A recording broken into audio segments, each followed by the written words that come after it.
नमस्कार, आप देख रहे हैं CNBC आवाज। इस हफ्ते द इंडियन इंटरेस्ट में हम बात करेंगे सुपर सितंबर की। ये महीना भारत की विदेश नीति के लिए हर मायने में धमाकेदार है, क्योंकि जापान के सफल दौरे के बाद चीन, ऑस्ट्रेलिया और अमेरिका के साथ नए रिश्तों की शुरुआत होने जा रही है। सुपर सितंबर पर हमारे साथ बात करने के लिए एक खास पैनल है। बायोकॉन की चेयरमैन और मैनेजिंग डायरेक्टर किरण मजुमदार-शॉ। किरण उस बिजनेस डेलीगेशन का हिस्सा थी जो प्रधानमंत्री नरेंद्र मोदी के साथ जापान दौरे पर गया था। साथ में है पूर्व विदेश सचिव शशांक, जो भारत की फॉरेन पॉलिसी की बारीकियां हमको समझाएंगे। द इंडियन एक्सप्रेस के स्ट्रेटेजिक अफेयर्स एडिटर प्रवीण स्वामी भी हमारे साथ चर्चा में शामिल हो रहे हैं। मेहमानों का बहुत स्वागत है वक्त निकालने के लिए। सरकार बनने के बाद से ही नरेंद्र मोदी का विदेश नीति पर खासा ध्यान रहा है। ये इनके शपथ ग्रहण से ही साफ हो गया था, जब सार्क देशों के प्रमुख भारत आए। विदेश नीति के इस फास्ट ट्रैक पर सितंबर का महीना काफी खास है। इसकी शुरुआत हुई है प्रधानमंत्री के सुपरहिट जापान दौरे से, जिसमें भारत में अगले 5 सालों में 2 लाख करोड़ रुपए के निवेश का करार हुआ है। इस हफ्ते ऑस्ट्रेलिया के प्रधानमंत्री टोनी एबॉट भारत में हैं और भारत के साथ न्यूक्लियर डील पर करार पर उनके दौरे की एक हाईलाइट होने जा रही है। 18 सितंबर से चीन के राष्ट्रपति शी जिनपिंग भारत आएंगे और उम्मीद है कि इस दौरे में भारत और चीन के बीच बड़े करार, बड़े व्यापारिक समझौते हो सकते हैं। इस महीने के अंत में मोदी अमेरिका के लिए रवाना होंगे। इस यात्रा पर खास नजर होगी, क्योंकि जापान, चीन और ऑस्ट्रेलिया से बहुत बड़े बड़े समझौते और रिश्ते को बढ़ाने के बाद यह देखना बहुत दिलचस्प होगा कि मोदी और ओबामा के रिश्तों के डायनेमिक्स क्या होंगे। जैसा हमने कहा कि हमारे साथ मेहमानों का खास पैनल है, चर्चा शुरू करते हैं। सबसे पहले शशांक जी आपके पास आएंगे। जापान से लौट करके आए हैं, अमेरिका जाएंगे, उसके बीच में सबसे ज्यादा पैनी नजर होगी कि चीन के साथ हमारी बातचीत कैसे होगी। हमको लगता है कि एक जो प्रोएक्टिव नया प्रधानमंत्री हम देख रहे हैं विदेश नीति के मोर्चे पर, उनके लिए चीन के साथ डील करने की चुनौतियों को आप कैसे देखते हैं? पहली बात तो यह है कि चीन और भारत दो तेजी से उभरती हुई एशिया की ताकतें हैं, और दूसरा विश्व के स्तर पर यह माना जा रहा है कि अगले 15-20 साल में जो समीकरण बनेंगे आर्थिक दृष्टि से, उसमें भारत, चीन और अमेरिका 3 सबसे ऊंची आर्थिक शक्तियां बन जाएंगी। ऐसे में ये बहुत आवश्यक है कि भारत के जो भी नेता इस समय आते हैं उनको अपने सब पड़ोसी देशों के साथ में और खास करके चीन और अमेरिका के साथ में अच्छे समीकरण बनाना बहुत आवश्यक है। अब देखिए, बीच में कहा जाता रहा है कि चीन की वजह से इतनी तेजी से उन्होंने आर्थिक प्रगति की है, तो जहां एक तरफ उनके रिश्ते बने हैं सारे दक्षिण पूर्व एशिया के, उत्तर पूर्व एशिया के देशों के साथ में, और इंफ्रास्ट्रक्चर कनेक्टिविटी वगैरह हुई है, लेकिन साथ ही साथ थोड़ा सा उन लोगों में भय भी पैदा हुआ है कि कहीं ये वापस हम चीन के मिडिल किंगडम फिलॉसफी में तो नहीं जा रहे हैं कि वो हम सबको अपने साथ में लेकर वैसल स्टेट्स की तरह से पहुंचेंगे। उस समय भारत का जो है रवैया बहुत अहम हो जाता है, क्योंकि वो सब देश चाहेंगे कि किसी ना किसी तरीके से चीन को, हालांकि उभरती हुई शक्ति जरूर होना चाहिए, एशिया के बड़ी ताकत होना चाहिए विश्व में भी, लेकिन साथ ही साथ उसको जो है एशिया में शांतिपूर्ण रवैये से रहना चाहिए और सब देशों के साथ में मिलकर उनको भी साथ में लेकर चलना चाहिए। जी बिल्कुल। किरण जी को भी शामिल करते हैं। किरण जी, जब आप जापान गई थी तो आपके जो दोस्त लोग साथ में थे, जितने बिजनेसमैन लोग जो साथ में थे, वहां भी ये डिस्कशन का विषय तो रहा होगा कि जापान से हमारे रिश्ते बहुत गहरे हैं और ज्यादा गहरे हो सकते हैं। ट्रेड इन्वेस्टमेंट के मोर्चे पर बहुत बड़ी अपॉर्चुनिटीज तो हैं, लेकिन जब हम ऐसा कुछ कर रहे होंगे तो चीन हमको कैसे देखेगा? आपकी क्या राय है?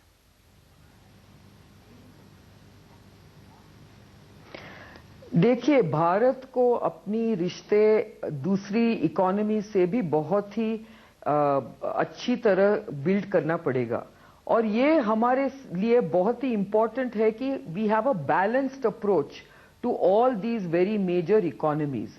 तो each economy, each partner has a very important role to play, क्योंकि चीन की एक जो रोल है, हमें जो उन चीन से जो हम देखना चाहते हैं और जो जापान से हम जो एक्सपेक्ट कर रहे हैं, I think they are very different. एक तरह अब देखा जाए तो I think Japan is a very important partner for us because we enjoy a very close relationship, a very close partnership, or geopolitically also it's a very important partnership to inculcate. China is an extremely important partner for us because again China has a very important role to play in our bilateral trade relations. But both China and Japan have a very important investment offer to make to India, and this is in the area of infrastructure development, in the area of manufacturing, in the area of renewable energy. ये सब क्षेत्र में दोनों Japan और China बहुत ही important partnership roles कर सकते हैं इंडिया के साथ. So I think Prime Minister Modi is extremely aware of how he can balance these relationships and roles between these kind of economies, and I think it's very important. China, Japan, America, ये सब हमारे लिए बहुत important है, and it will all depend on how we balance these roles and investment opportunities. जी बिल्कुल. प्रवीण, आपसे भी यही जानना चाहेंगे कि इसको जो कहा जा रहा है कि एक बहुत ही फाइन बैलेंस रखने की जरूरत है जहां तक जापान और चीन के साथ संबंधों को आगे बढ़ाने का सवाल है. चूंकि वहां पर प्रधानमंत्री मोदी ने इनडायरेक्टली कहा था कि विस्तारवाद का जमाना गया, विकासवाद का जमाना है, माना गया था कि ये इनडायरेक्ट रेफरेंस है चाइना के लिए. दूसरी तरफ हमको मालूम है कि पाइपलाइन में वो बहुत बड़ी डील्स हैं कि हमारे आर्थिक संबंध बहुत ही ज्यादा गहरे हो जाएं चाइना से, ताकि जो सीमा के विवाद हैं उनको हम थोड़ा सा मार्जिन पे छोड़ सकें. ये बैलेंसिंग कैसे होते हुए दिखेगी आगे, आपकी क्या राय है?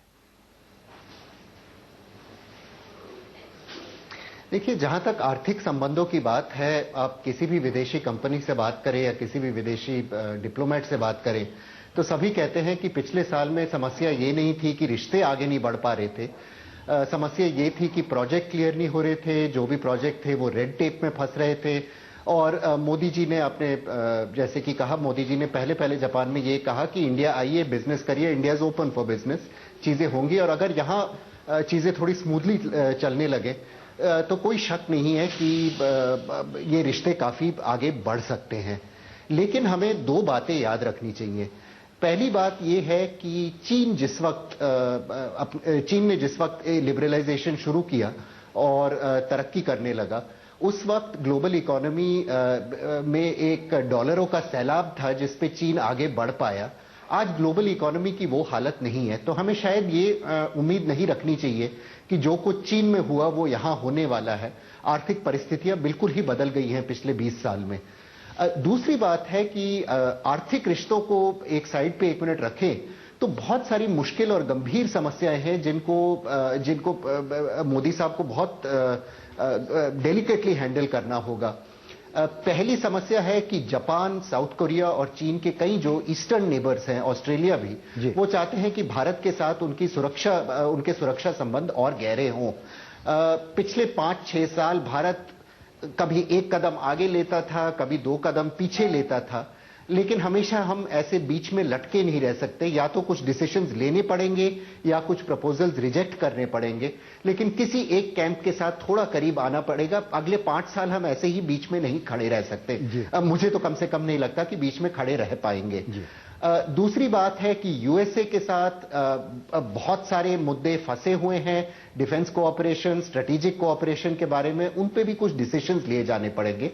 और तीसरे और सबसे इंपॉर्टेंट बात है मेरे ख्याल से, हमारी जो नियर नेबरहुड है, यानी पश्चिमी एशिया और पाकिस्तान, जो हमारे लिए बहुत बड़े सिक्योरिटी चैलेंजेस पोज करते हैं, हमारी एनर्जी सिक्योरिटी के लिए क्रिटिकल हैं. इन पे अभी मोदी साहब क्या दिशा दिखाएंगे वो अभी दिखाई नहीं दे रहा है. तो हम कह सकते हैं कि पहले इन दिनों में बिल्कुल मोदी साहब ने एक बहुत सीरियस इंटेंट दिखाया है, लेकिन अब आगे देखना होगा कि एक्चुअली क्या होता है. ये जो आपने कहा कि अब एक डिसीजन तो लेना पड़ेगा, शशांक जी इसी सवाल को समझना चाहूंगा आपसे. एनर्जी सिक्योरिटी का बड़ा मुद्दा हमारे कोर में है. सारे फॉरेन पॉलिसी के जो एंगेजमेंट इस वक्त हमारे चल रहे हैं. जापान में ये बात हुई कि न्यूक्लियर डील पर बात को तेजी से आगे बढ़ाइए. ऑस्ट्रेलिया के साथ न्यूक्लियर डील साइन हो जाएगी. एक बड़ा न्यूक्लियर आइसोलेशन जो है भारत का वो खत्म होगा. अमेरिका से बात अटकी हुई है। आप क्या समझते हैं कि न्यूक्लियर डील जो ऑस्ट्रेलिया के साथ हमारी साइन हो रही है वो एक इतना बड़ा सिग्निफिकेंट डेवलपमेंट है कि हमारे इन प्रयासों को वो और आगे बढ़ा सके और जापान से हम जल्दी इस पर कुछ और प्रगति करते हुए दिखलाई पड़े? देखिए, ऐसा है कि एनर्जी सिक्योरिटी के अलग अलग हिस्से होते हैं। आप ऑयल पाइपलाइंस लगा सकते हैं, कि गैस थर्मल प्लांट्स लगा सकते हैं, कोल प्लांट्स लगा सकते हैं, ultra critical coal technology, clean coal technology से कोल बेड मीथेन वगैरह ले सकते हैं। साथ ही साथ जो है ये न्यूक्लियर एनर्जी की बात भी आती है, रिन्यूएबल की बात आती है। तो एक तो सेगमेंटल अप्रोच होती है कि न्यूक्लियर हमने आइडेंटिफाई कर लिया कि इसमें हमारे पास साइंटिफिक एबिलिटीज़ हैं और हमारे पर जो सैंक्शंस लगी हुई थी वो हटनी चाहिए। तो उसमें काफ़ी प्रगति हुई है, लेकिन साथ ही साथ उसमें लगता है कि अभी भी समय काफ़ी लगेगा कई सारी चीज़ें हल करने में। उनमें दो चीज़ें सबसे महत्वपूर्ण हैं। एक तो है कि जो हम लोगों का न्यूक्लियर लायबिलिटी लॉ संसद ने पास किया है, और ख़ास करके भोपाल ट्रेजेडी के बाद में अभी किसी के ये हमें उम्मीद करना कि बहुत जल्दी उसमें तब्दीलियां कर दी जाएंगी और सारी जितनी भी जिम्मेदारी है किसी भी एक्सीडेंट की वो भारत सरकार या भारत की कंपनीज को ऊपर थोप दिया जाएगा, मुझे लगता है थोड़ा मुश्किल है। दूसरी बात है कि ये जिस तरह से फुकुशिमा का एक्सीडेंट हुआ, इससे पहले चेरनोबिल और एक 3 माइल आइलैंड रिएक्टर का, तो हालांकि अब बहुत तब्दीलियां हो चुकी हैं, बहुत सेफ गार्ड मैकेनिज्म वगैरह सेटअप कर दिए गए हैं, लेकिन फिर भी ये अभी तक जो है न्यूक्लियर इंडस्ट्री ने पूरे तरीके से अपना कॉन्फिडेंस बिल्ड नहीं किया है। खास करके जो जापानीज को कहते थे कि बहुत सच्चे, बहुत अच्छी तरह से बात करने वाले हैं, हिरोशिमा नागासाकी में सफर कर चुके हैं, वो लगातार झूठ बोलते रहे और जब तक कि उनके ऊपर दबाव नहीं पड़ा, उन्होंने नहीं माना कि वो वाकई में बहुत बड़ी गलतियां हो गई थी, फुकुशिमा बहुत बड़ा एक्सीडेंट हो गया था। तो ये दो बातें जो हैं इनमें इतना जल्दी हल नहीं होने वाला है, तो हमको समय लगेगा। सिर्फ इस बीच में अगर भारत के कुछ स्पेशल एंटिटीज के ऊपर जिन पर सैंक्शंस लगी हुई थी वो हटती चली जाएं, जो कि हटी हैं जी, और दूसरी तरफ हम और हिस्सों पे भी बातचीत करें जी। रिन्यूएबल एनर्जी में कई सारे जो विकसित देश हैं वो नॉर्दर्न कॉन्टिनेंटल एरियाज में हैं, जहां पर कि सूरज की किरणें कम पहुंचती हैं जी। हम लोगों के पास सूरज की किरणें बहुत ज्यादा आती हैं और कोशिश की जा सकती है कि अगर रिन्यूएबल एनर्जी में साइंटिफिक रिसर्च के द्वारा, जो खास करके हम देख रहे हैं जापानीज सोसाइटी काफी रिसर्च ओरिएंटेड है, वहां PhD population per capita America के मुकाबले में दुगने से ज्यादा है जी। तो ऐसे रिसर्च ओरिएंटेशन से हम कोशिश कर सकते हैं जी, सोलर एनर्जी में 20-30% जो है हमको जनरेशन हो जाए, बजाय इसके कि 7-8% जो कि हाल में होता है। इसी तरीके से क्लीन कोल टेक्नोलॉजी वगैरह में तो हम लोगों को रुकना नहीं चाहिए। अमेरिका के साथ दोस्ती करते हैं न्यूक्लियर एनर्जी के बारे में, लेकिन साथ ही साथ में अमेरिका ने सैंक्शंस लगा रखी थी ईरान के ऊपर, तो ईरान से पाइपलाइन नहीं आ सकती थी। म्यांमार के ऊपर सैंक्शंस लगाए थे, म्यांमार से पाइपलाइन नहीं आ सकती थी। बाकी हमारे आसपास में देश और है नहीं, पाकिस्तान है जो कि कोशिश कर रहा है कि किसी तरीके से भारत में आतंकवाद फैलाया जाए। तो इसलिए हमारे में मुश्किल ये आती है कि सेगमेंटल अप्रोच ठीक नहीं रहेगी, ओवरऑल अप्रोच लेने की जरूरत होगी। आइए यहाँ किरण जी को शामिल करते हैं। आपने किरण जी प्रवीण की बात सुनी जिसमें स्ट्रेटजी वाले इश्यूज पे ज्यादा फोकस था, लेकिन आप लोग जब दुनिया भर के बिजनेसमैन से बात कर रहे हैं, भारत में एक बदलाव है, जैसा प्रवीण ने कहा कि मोदी जी ने एक इंटेंशन तो दिखाई है, एक डायरेक्शन तो पता लगता है, लेकिन अब फैसले करने पड़ेंगे। ऐसे में अभी तक जो कुछ हुआ है और जो कैलेंडर पे सामने है, स्पेसिफिक इंडिकेशन है कि क्या क्या बिजनेस डील्स हो सकती हैं, आपको इसको जमीन पे ट्रांसलेट होते हुए अगर मैं आपसे समझना चाहूं कि कितना हो रहा है, क्योंकि ये सारे इकोनॉमिक कॉपरेशन की बातें डिलीवर तो करना है बिजनेसेस को, डिलीवर तो करना है प्राइवेट सेक्टर को, तो प्राइवेट सेक्टर की प्रिपेयर्डनेस कितनी है, कॉन्फिडेंस और कंफर्ट लेवल कितना है, भले इस देश में काम करना हो या दूसरे देश में जाके काम करना हो?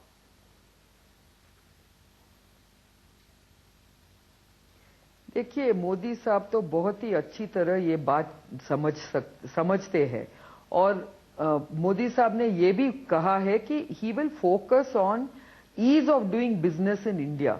तो वो बिल्कुल समझते हैं कि unless the investment climate in India is made extremely attractive, कोई भी आने वाले नहीं है इंडिया में इतनी स्पीड से, तो वो जरूर सिंप्लीफिकेशन ऑफ इन्वेस्टमेंट रूल्स बनाने वाले हैं, वो जरूर इन्वेस्टमेंट फ्रेंडली क्लाइमेट बनाएंगे इंडिया में। और आई थिंक अभी आप देखेंगे तो काफी बिग मेगा प्रोजेक्ट्स को क्लियर किया है अभी। तो I think the signals are there for people to see. ये पीपीपी और में ये इंफ्रास्ट्रक्चर एरिया में पीपीपी बहुत ही इंपॉर्टेंट होने वाला है, लेकिन ये पीपीपी मॉडल भी बहुत सिंप्लीफाई करना पड़ेगा, क्योंकि वन ऑफ द कंप्लेंट्स जो जापानीज इन्वेस्टर्स ने हमें दिखाया, वो उन्होंने बोला कि देखिए ये पीपीपी मॉडल में the terms of reference have to be fair and equitable or it cannot change after we implement the project. उन्होंने ये भी बताया है कि सेंटर में जब अप्रूवल मिलता है तो स्टेट लेवल में सब बदल जाता है। तो all these issues have to be done in a holistic way. तो वो मोदी साहब बहुत ही अच्छी तरह समझते हैं, और I am sure that in the next 1 year you will see a lot of simplification, a lot of clarity, a lot of transparency in all the rules and policies which will make it a very investment friendly destination. यही मेरा expectation है। जी बिल्कुल। आइए थोड़ा सा अगला जो दूसरा बड़ा विजिट होना है वो अमेरिका का होना है। शशांक जी, आपसे सवाल है मेरा कि क्या मोदी जी की स्ट्रैटेजी ये है कि पहले एशियाई दोस्तों से, पड़ोसियों से बहुत सारी बातें कर लें, बहुत कुछ वो हासिल कर लें इन टर्म्स ऑफ समझौते, करार हो जाएं, कुछ चीजें शुरू हो जाएं, और अमेरिका से जब बात करें तो काफी चीजों से वो लैस हों, क्योंकि अमेरिका से पहले से ही रिश्तों में एक ठंडक पड़ी हुई है, और अब जब जाएं उनके पास तो थोड़ा एक नए डायनेमिक्स के साथ बातचीत हो, जहां हमारी हैसियत पहले जैसी नहीं, थोड़ी उससे बढ़ करके हो। क्या ये हम ठीक समझ रहे हैं? देखिए, हमको ये मान के चलना चाहिए कि अमेरिका जो एक लोकतांत्रिक देश है, दूसरा उन्होंने इतने अपने एक्सटर्नल कमिटमेंट्स ले लिए हैं अभी तक कि अब उनको लग रहा है कि अपने सैनिकों को वापस बुलाना है, ग्राउंड लेवल पे जो है बहुत कम लोगों को रखना है, ऊपर से जो है ड्रोन वगैरह टाइप की चीजें, एरियल इंटरवेंशन करने का अब दिन है। दूसरा, ओबामा साहब को खुद ये सेकंड टर्म चल रहा है, तो इसलिए उनको अब लगता नहीं है, अब खाली हिस्टोरिकल तो उनको वो है पर्सपेक्टिव रखना है कि अमेरिकन हिस्ट्री में कैसा रोल उनका रहेगा, लेकिन ये सोचना कि अभी बहुत ज्यादा वहां से अमेरिका से मिल सकेगा, जो कि इतनी अच्छी दोस्ती जब मनमोहन सिंह साहब के साथ में रही अमेरिका के नेताओं की, तब भी कई चीजें नहीं हो पाई थी। तो अब मेरे ख्याल से ये आवश्यक है कि अगर मोदी साहब इस तरह से पहुंचते हैं अमेरिका, कि ताकि अमेरिका की जनता और अमेरिका के लीडर्स के सामने और बैंकर्स के सामने ये आता है सवाल कि देखिए, चीन, भारत, जापान, ऑस्ट्रेलिया, ये सब एशिया के मुल्क आगे बढ़ के तेजी से बढ़ना चाहते हैं। अगला 21वीं सेंचुरी का बैलेंस एशिया की तरफ शिफ्ट हो रहा है, तो ऐसे में अमेरिका के बैंक्स के लिए ये आवश्यक हो जाता है, अमेरिकन कंपनीज के लिए आवश्यक हो जाता है कि उनका जो सबसे बड़ा समय तेजी आने वाली है उनके लिए, वो सब एशिया से ही आएगी। और अगर चीन के ऊपर उन्होंने निर्भर किया था पहले, तो भारत को एक जो है डिपेंडेबल अलाई माना जा सकता है। अमेरिका के लीडर्स कई बार कह चुके हैं कि डिटर्मिनिंग पार्टनरशिप हो गई है 21st सेंचुरी के लिए, तो लेकिन अभी तक उसके जो है कई मोहरे ठीक से नहीं बैठ पा रहे हैं। तो मुझे उम्मीद है कि वो मोहरे ठीक से लगा के अगर मोदी साहब वहां जाते हैं तो बात आगे बढ़नी चाहिए।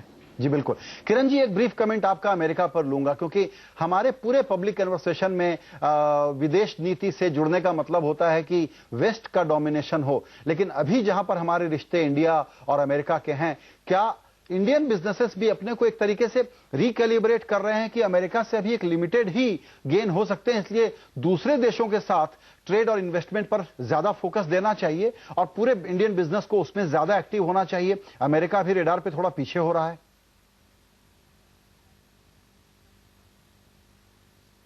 नहीं, ये ठीक नहीं है, क्योंकि I think Indian businesses are now looking globally.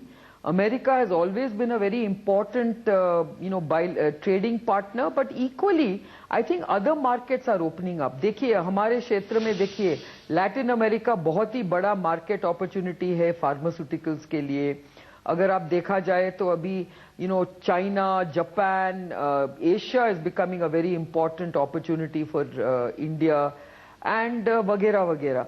तो I think Indian business has clearly become a very balanced business opportunity for all companies in India, or it is not that we will stop focusing on US. US तो अभी भी बहुत ही important market है Indian pharmaceutical companies के लिए, लेकिन I think we have to start balancing our risks, balancing our dependence.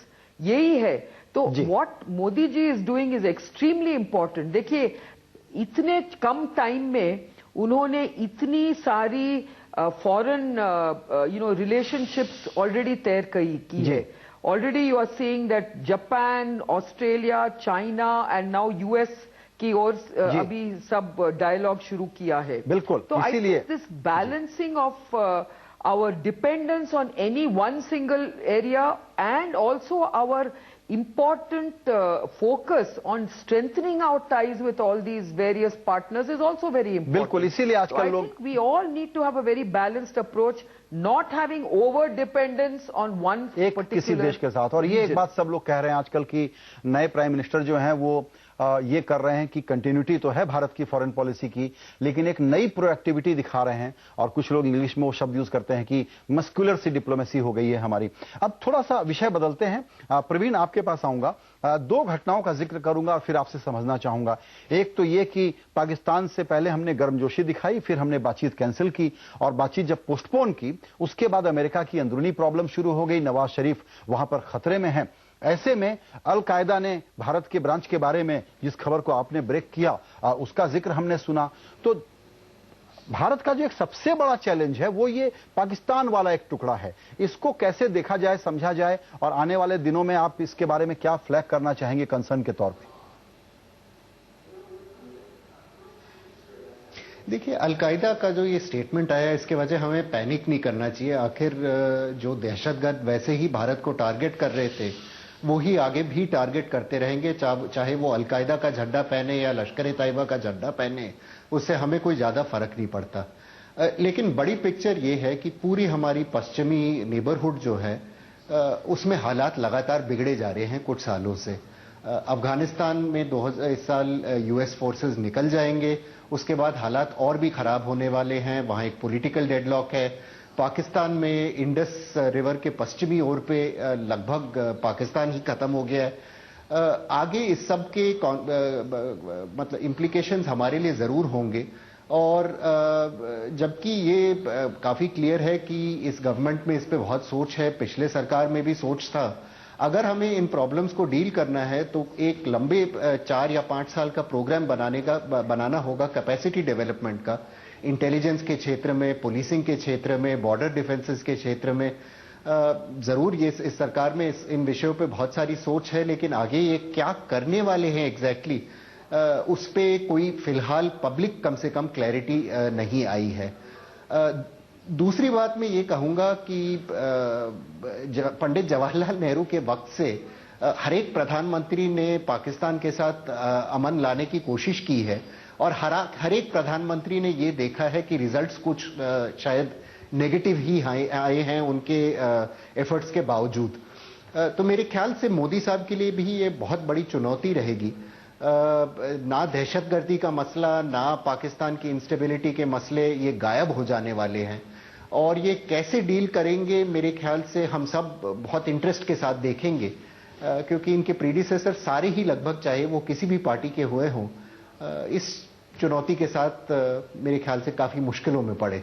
जी बिल्कुल, ये एक सबसे बड़ा चैलेंज मोदी जी के लिए निजी तौर पर होगा, और भारत के लिए तो वो है ही। शशांक जी, आपसे बिल्कुल संक्षेप में समझना चाहेंगे कि सबको लगता है कि पाकिस्तान के प्रॉब्लम को सॉल्व कर लिया तो हमारे पॉलिटिकल करियर में एक बड़ा काम हम कर पाएंगे, लेकिन पाकिस्तान को डील करना बहुत मुश्किल है। और मोदी जी की राय पाकिस्तान के बारे में बड़ी साफ है, अगर हम बैकग्राउंड में जाकर के तो देखें अगर तो अब लोग ये कहते हैं कि क्या मोदी जी बहुत इंगेज करने की कोशिश करेंगे और कहीं उसमें नाकामयाबी का खतरा उठा रहे होंगे, या हम ये माने कि मोदी जी जानते हैं कि पाकिस्तान के साथ लिमिटेड कामयाबी ही मिल सकती है, तो पाकिस्तान के साथ वो इंगेजमेंट में कोई ओवरडू कर दें ऐसा कदम वो नहीं उठाएंगे। तो पाकिस्तान की समस्या से तो भारत अभी उलझता रहेगा, भले ही हम आगे बढ़ रहे हों, प्रॉस्पेरिटी आ रही हो, दुनिया भर के देशों से इंगेजमेंट बढ़ रहे हों, लेकिन पाकिस्तान प्रॉब्लम का तो कोई हल नहीं दिखता।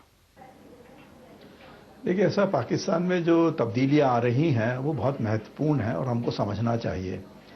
अभी तक की सरकारें ये मानती रही हैं कि पाकिस्तान की सरकार जो भी रही हो, और खास करके अगर वहाँ लोकतांत्रिक सरकार रही है, तो उसका इतना तो कम से कम अपने देश के अंदर रुतबा रहेगा कि अपनी बात मनवा सकें, या जो कमिटमेंट्स करेंगे भारत के साथ में उसमें आगे चल सकेंगे।